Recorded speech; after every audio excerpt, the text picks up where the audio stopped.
كافها يا عين صاد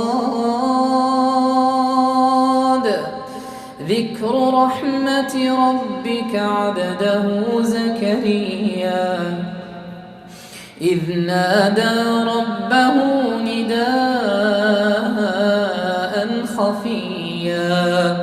قال رب إني وهن العظم مني واشتعل الرأس شيبا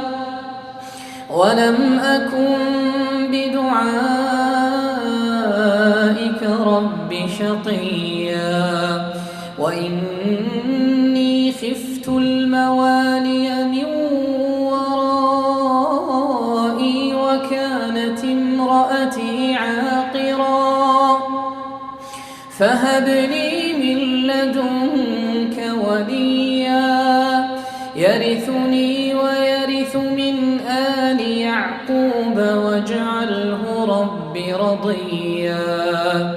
يا زكريا إنا نبشرك بغلام اسمه يحيى لم نجعل له من قبل سميا قال رب أنى يكون لي غلام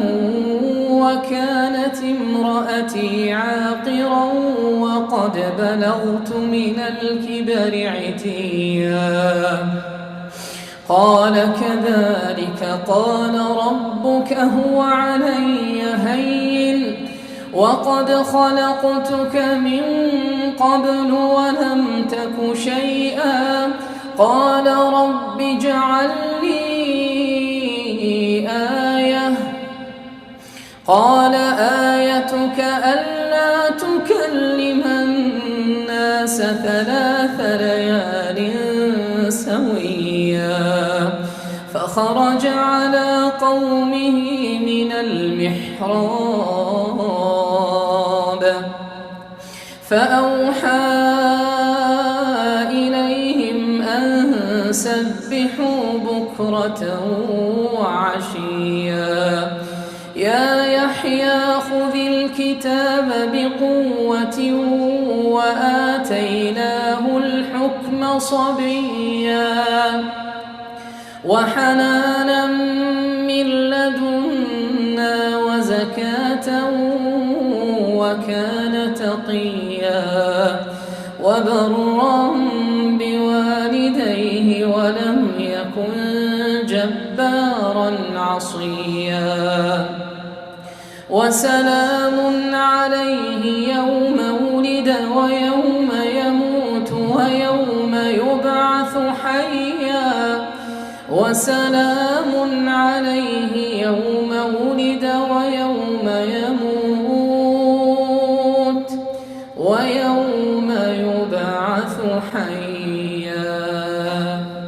واذكر في الكتاب مريم إذ انتبذت من أهلها مكانا شرقيا فاتخذت من دونهم حجابا فأرسلنا إليها روحنا فتمثل لها بشرا سويا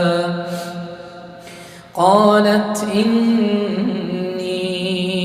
أعوذ بالرحمن منك إن كنت تقيا قال إنما